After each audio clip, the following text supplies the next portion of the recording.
Bonjour, bienvenue à Question de croire, un podcast qui aborde la foi et la spiritualité, une question à la fois.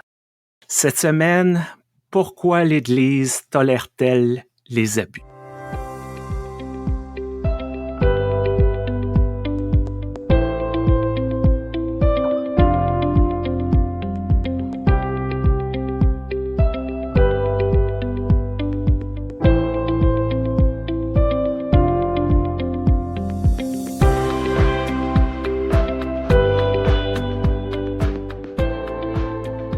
Bonjour Stéphane, bonjour aux auditrices, auditeurs et personnes non binaires.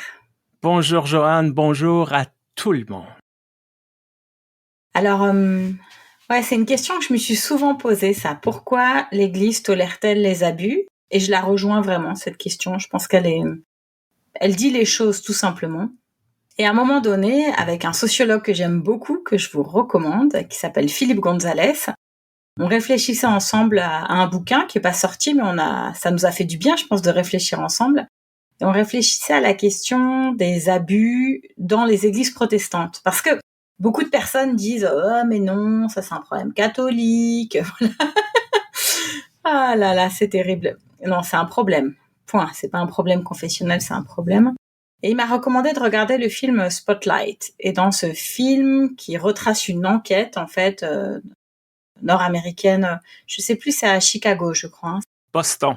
Voilà, donc dans ce film qui retrace une enquête à Boston d'un journal sur la question des abus, eh bien, il y a cette phrase incroyable qui dit « C'est vrai qu'on cite souvent ce proverbe africain, il faut un village pour élever un enfant, mais en l'occurrence, il faut aussi le silence ou la complicité de tout un village pour abuser un enfant. » Et pour moi, tu vois, le retour que je me suis fait à moi-même, c'est dans mon village protestant, luthéro-réformé, où est-ce que je me trouve?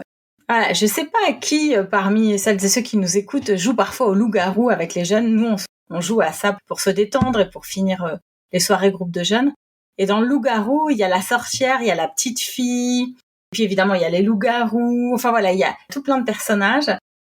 On doit à tour de rôle fermer les yeux, ouvrir les yeux et on se donne des informations avec des gestes selon qui a les yeux ouverts ou fermés. Et ben c'est ça le village en fait. Dans le village, il y a des loups-garous, il y a une petite fille, il y a aussi quelqu'un qui voit tout, une sorcière, qui sait des choses. Et quelle est ma place dans ce village protestant? Est-ce que moi aussi, sans le vouloir, sans le savoir, je tolère certaines formes d'abus? La phrase, moi, qui m'a resté dans Spotlight, je me souviens pas exactement des mots précis utilisés. Lorsqu'il y a eu un cas avéré, il y a l'espèce de personne déléguée pour l'Église pour nettoyer un peu le tout et qui demande aux parents, voulez-vous blesser l'Église pour l'erreur d'une simple personne, pour une simple erreur? Et ça a résonné très fort chez moi parce que cette idée de protéger l'institution coûte que coûte et de mettre l'institution plus importante que la mission de l'Église et de manipuler les gens d'une certaine manière, de jouer sur leur foi, jouer sur leur bonne volonté. Et j'ai l'impression qu'il y a beaucoup de ça. Les gens savent toujours que c'est mal ce qui se passe, que ce soit plein de sortes d'abus, là, que ce soit psychologique, sexuel, mental. Les gens fondamentalement savent que ce n'est pas correct et on manipule un peu. Et on essaie de cacher, on essaie de balayer sous le tapis jusqu'au moment où ça explose. Ça explose parce qu'il y a trop de poussière sur le tapis, il y a trop de scandales. Et là, on se rend compte, certaines personnes, mais c'est horrible, cette Église. Oui, il y a un aspect qui est horrible. Et pas pour diminuer les abus, mais ce qui est également très horrible, c'est cette volonté de fermer les yeux, comme tu dis, d'avoir cette culture du silence. C'est comme commettre un abus une autre fois. C'est vrai que cette culture du silence entraîne en fait le déni aussi, parce que les gens le disent souvent. Je savais pas comment ça s'appelait ce qu'on me faisait. J'avais pas des mots à mettre dessus. Pendant très longtemps, les églises ont failli à leur vocation, en fait, d'équiper les gens pour avoir une maturité, qu'elle soit tout simplement psychologique, qu'elle soit émotionnelle aussi, qu'elle soit spirituelle. Tout ça est très très lié à mon sens. Les églises ont voulu éduquer les gens sur des choses importantes, le catéchisme, le vivre ensemble à l'église, chanter des cantiques, mais qui pour moi devraient découler de la première éducation qui est celle au consentement. Et c'est ce que je dis aux parents lorsque je leur présente ma salle Godly Play que j'ai à Zurich. Je leur dis, quand l'enfant arrive, on lui demande « Es-tu prêt? Es-tu prête ?» Parce qu'un enfant qui n'est pas prêt ou pas prête, eh bien, ne pourra pas poser un consentement pour entendre parler de la Bible. Et je leur dis, vous savez, le consentement, ça doit être la base de tout le reste. Et souvent, ils me regardent avec des grands yeux écarquillés parce que lier église et consentement, c'est pas du tout quelque chose encore d'habituel, de classique. Moi, je vois une difficulté, finalement, c'est qu'il y a des systèmes ecclésiaux, des systèmes qu'on a hérités quelque part de la sacralisation des clercs.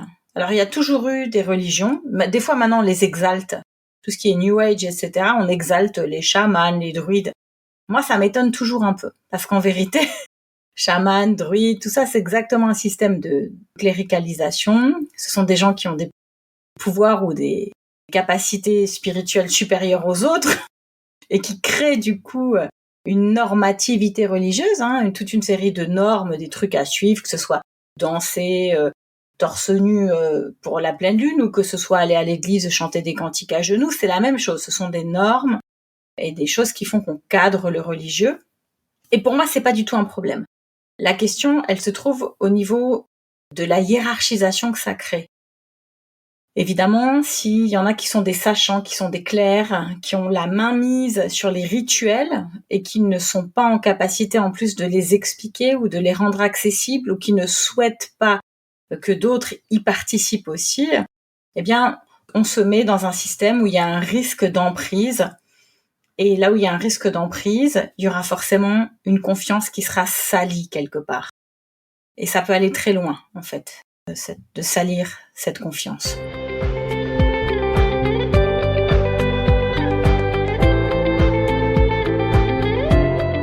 Bien sûr, lorsqu'on est de ce côté-ci de l'Atlantique et qu'on parle d'abus, on ne peut pas éviter le cas de Jean Vanier qui a frappé l'imaginaire des gens, déçu les gens. Et lorsqu'on déconstruit un peu tout ça, je crois qu'il y avait cette volonté au niveau de l'Église catholique romaine qu'un laïc puisse être canonisé. Les personnes canonisées en Amérique du Nord, c'est des fondateurs, des fondatrices d'ordres religieux. Donc, les saints, selon la compréhension catholique romaine, c'est des clercs. Et avec Jean Vanier qui a créé l'Arche, on se disait, voici un laïc qui a fait quelque chose de spectaculaire, quelque chose de beau. Et je crois qu'il y a eu un aveuglement volontaire de la part d'une institution qui n'a pas voulu voir, qui n'a pas voulu croire les rapports écrits. Il y avait des traces écrites depuis très longtemps qui parlaient de tout ce qu'on a appris dans le scandale, et je reviendrai pas là-dessus parce que c'est vraiment scabreux tout ça. C'est cet aveuglement volontaire de la part d'une institution qui, encore une fois, a fermé les yeux, qui a décidé de regarder dans l'autre direction parce que l'institution avait l'impression que ça rapportait, que ça moussait leur image, ça faisait avancer leur cause. Et là, c'est sorti et on peut pas défaire tout le mal qui a été fait. D'autant que, bien que Jean Vanier soit un laïc, je crois qu'il s'est toujours positionné quand même à un endroit spécifique hiérarchiquement. Bon, déjà, être fondatrice, c'est pas peu de choses. Moi-même, je suis fièrement la fondatrice de l'antenne inclusive de la paroisse Saint-Guillaume de Strasbourg. Et je vois combien, à ce tout petit niveau, des fois, ça pourrait m'apporter encore des privilèges, mais des privilèges que je refuse dans le sens où je dis oui, je suis la fondatrice, mais maintenant, il y a des personnes qui ont pris la suite. Et je ne suis plus détentrice, en fait, de quoi que ce soit d'autre que de la mémoire, en fait. Mais lui, il a jamais quitté l'Arche. Il a toujours été là autour. On s'est toujours référé à lui. Et c'est ce que moi, je critique fortement, en fait. C'est justement ça. C'est ce besoin d'avoir du pouvoir et de garder du pouvoir sur ce que tu as fondé. Pourquoi tu l'as fondé, ce que tu as fondé? Tu l'as fondé pour l'Église universelle. Tu l'as fondé pour le service. Tu l'as fondé parce que tu as eu un appel. Mais si tu es vraiment cette personne qui est fondatrice, tu es aussi celle qui est capable de faire la passation. Normalement, Dieu t'équipe et pour fonder et pour passer ou pour fermer. Des fois, il faut fermer ce qu'on a fondé, c'est pas grave. Mais en fait, tout ça, ça s'inscrit dans des systèmes ecclésiaux qui sont pensés à l'intérieur du patriarcat et qui sont peu enclins à se déconstruire. Parce que se déconstruire, justement, ça veut dire perdre des privilèges. Je te donne un exemple, tout simple. Là, j'ai vu dans Réforme, je sais que tu lis Réforme, là, le journal protestant français. J'ai vu qu'il y avait un petit article et que ça parlait de l'antenne. Et c'est une des jeunes femmes qui a pris la suite, qui s'est exprimée. Je lui ai tout de suite écrit pour lui dire, franchement, je suis trop contente, quoi. C'est très chouette qu'on continue à parler de l'antenne. Et c'est ça qui doit compter, c'est les œuvres qu'on fonde, c'est pas la personne. Donc voilà, moi je suis très critique envers cette façon très patriarcale de vouloir avoir toujours des figures de proue, c'est ça, des petits messies. Moi je déteste ça, les petits messies. Il y a un grand messie et puis tout le reste on suit, quoi. On essaye de faire de notre mieux. Et puis je vois une autre difficulté aussi. Pourquoi l'Église tolère-t-elle les abus? Parce que les églises, elles ont du mal à être prophétesses. Alors je parle pas des paroisses, là je parle des institutions avec le grand E. Pas mérité d'ailleurs, ce grand E. Et finalement, souvent, les églises tolèrent les mêmes injustices qui sont tolérées en société. Je te donne un exemple frappant. Dans mon église d'origine, l'UEPAL, quand j'allais militer pour la bénédiction des couples de même genre, très souvent, les personnes qui étaient hautes placées dans l'institution me disaient « on y réfléchira quand l'État l'autorisera ». Donc ça veut dire quoi? Ça veut dire on va, nous, réfléchir à cette injustice, comment la corriger en église, une fois que l'État aura corrigé cette injustice. C'est n'importe quoi. On peut réfléchir sans avoir l'aval de l'État. Qu'est-ce que c'est que cette histoire? Les églises néerlandaises réformées, elles ont autorisé la bénédiction des couples de même genre avant que ce soit autorisé dans la société. Toutes libérales et tout ça qu'elles soient, elles ont su avoir ce geste de foi. Et donc là, c'est pareil avec les abus. C'est toléré aussi parce que les églises n'arrivent pas à être prophétesses. Tu parles des petits messies. On leur donne également une espèce d'impunité. Ça vient avec très souvent. Et le langage est important. Le langage façonne la façon de voir. Tu parlais du garde les plaies, on demande aux enfants, es-tu prêt? Juste de le verbaliser, ça crée quelque chose. Mais le contraire aussi crée quelque chose. Je remarque que lorsque certaines personnes en position d'autorité dans les églises, peu importe la saveur, la couleur ou la déclinaison, ces personnes, des fois, vont parler de la justice des hommes versus la justice de Dieu. Oui, je comprends que Dieu juge les personnes différemment que nos cours de justice peuvent juger. Mais aussi, ce que ça amène, c'est que, nous ne sommes pas redevables à la justice des hommes, nous sommes redevables à Dieu, donc ces lois, ces normes, ça s'applique pas vraiment à nous. On s'arrangera avec Dieu, on s'arrangera entre nous, grands bonzes des églises. On dit ces choses-là, on s'en rend pas compte, parfois on n'y réfléchit pas, on répète machinalement ce qu'on nous dit, mais lorsqu'on prend un pas de derrière ou un pas de côté, on se dit, mais là, ça va pas, là. C'est pas sérieux, là. Une personne qui réfléchit normalement peut pas accepter ça.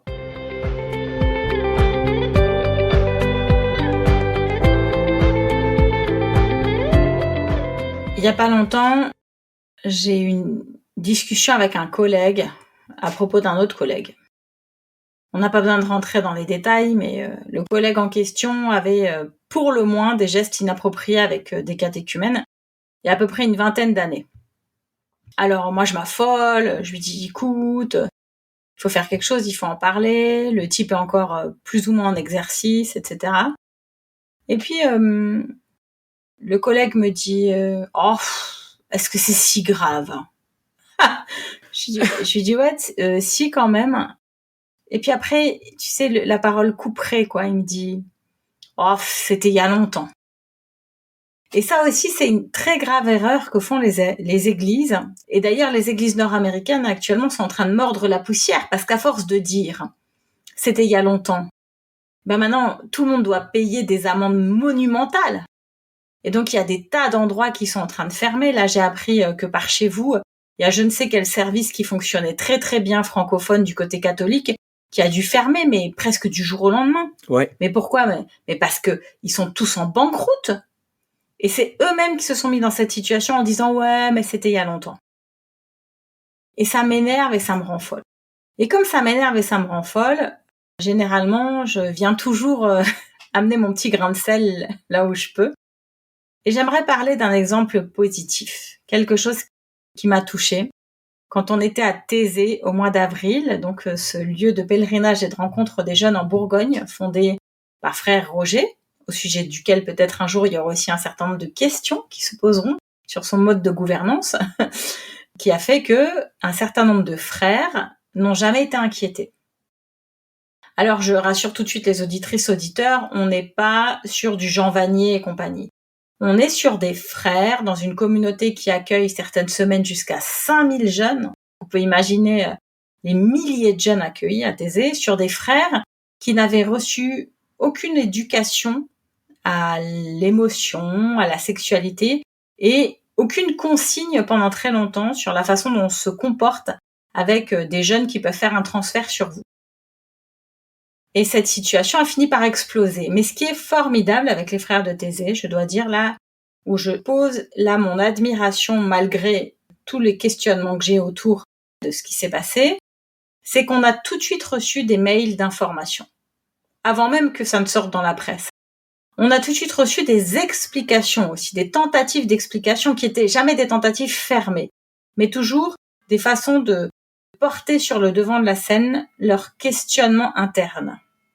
Et lorsqu'on fait une semaine à Thésée, on peut assister au workshop sur la situation à Thésée actuellement concernant les abus spirituels et sexuels. C'est comme ça que ça s'appelle. C'est vraiment un workshop où il y a un frère dont on sent que ça le pèse un peu. Le frère vient et dit voilà, alors par rapport à tel cas, on en est là.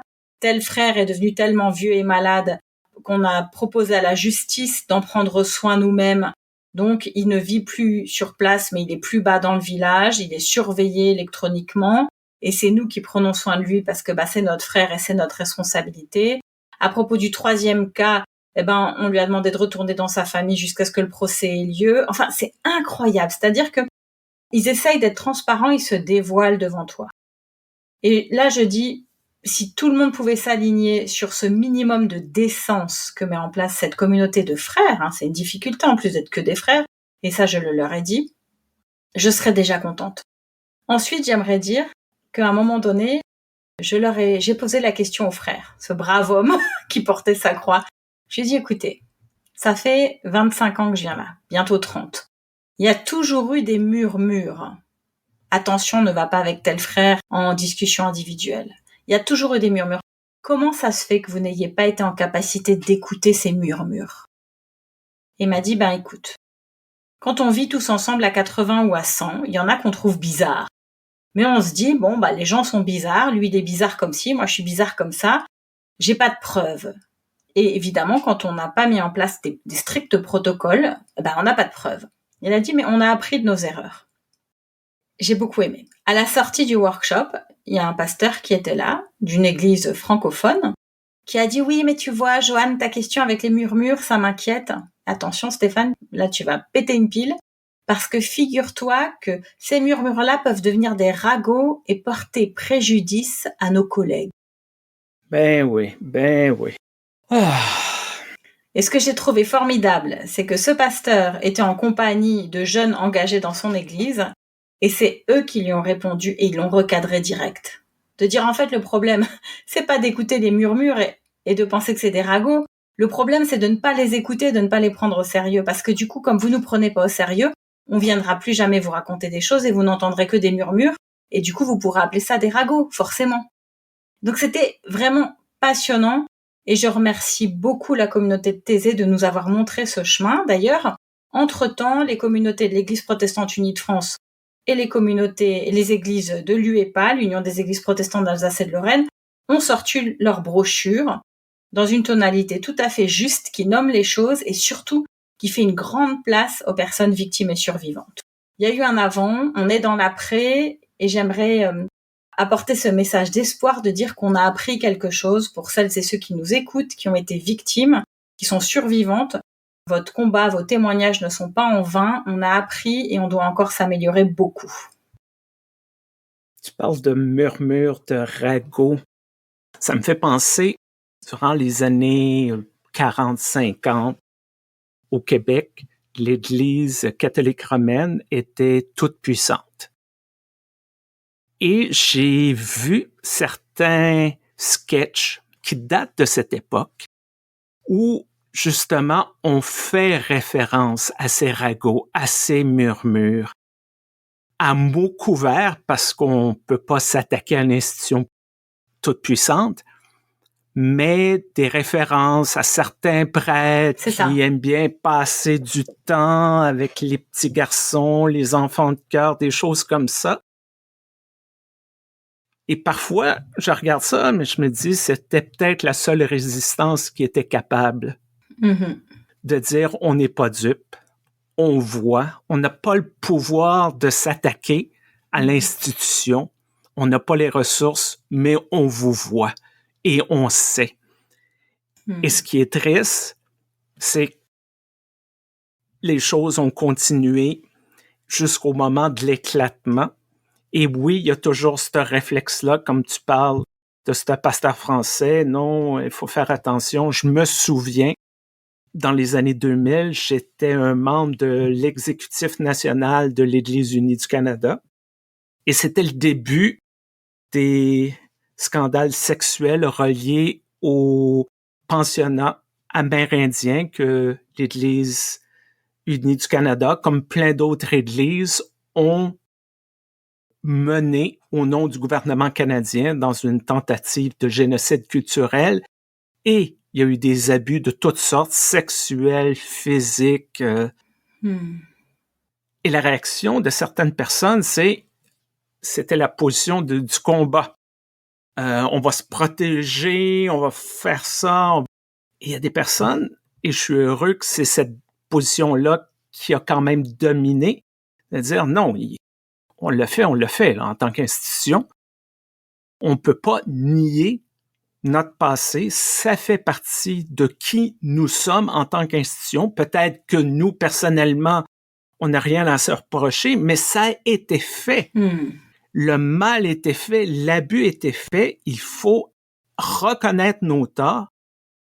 Et il y a eu un processus de réconciliation avec les peuples autochtones. Ça a pris beaucoup de temps. Certaines personnes ont été choquées parce que on a présenté nos excuses. Les Autochtones ont fait « OK ». Et ils n'ont rien dit d'autre. Les gens pensaient « on présente nos excuses, on se serre la main, c'est fini. Non, non. Il y a un processus de réconciliation qui est encore en cours après toutes ces années. Tout ça pour dire que, un peu à l'exemple, tu parlais de Thésée, ça fait mal de reconnaître ses torts, ça fait mal de reconnaître qu'on s'est fermé les yeux institutionnellement. Mais je crois que c'est la seule voie de sortie qui permet une reconstruction. On va faire face aux conséquences de nos actions et surtout de nos inactions. Je crois que c'est la seule chose à faire après toutes ces années à vivre dans le déni. C'est la seule chose à faire et pour celles et ceux qui nous écoutent, c'est ce qu'on continuera à faire. Merci pour votre confiance en tout cas. Et parler. Je sais qu'on rejoint des gens de différentes églises. Je vous souhaite le courage de dénoncer, de parler, de libérer la parole, de créer des espaces sécuritaires pour que cette parole puisse exister. C'est jamais trop tard. Il n'y a jamais trop longtemps pour que les choses changent. Il faut que les choses changent, justement. Vous pouvez compter sur nous, en tout cas, si vous avez besoin de libérer cette parole. On est tous les deux des pasteurs, on peut vous orienter vers des collègues de confiance. Et alors, merci beaucoup de nous écouter, même quand le sujet est difficile comme aujourd'hui, mais on fait une place vraiment à toutes les questions qui nous viennent. Et on essaye d'honorer justement la confiance qu'on nous donne. Et merci à notre commanditaire, l'Église unie du Canada, qui n'est pas parfaite, mais qui essaie de répondre à ses obligations de ce côté-là. Merci à toutes les personnes qui nous envoient des suggestions, qui sont plus faciles ou plus difficiles. Vous pouvez nous contacter à questiondecroire@gmail.com. Merci, Joanne, pour cette conversation difficile. Merci, Stéphane. Et à vous toutes et tous qui commencez cette année 2024, une très belle année, justement pleine d'éclats de rire, pleine de paroles qu'on se dit, les yeux dans les yeux et en vérité sans avoir peur de retours désagréables. Au revoir. Au revoir.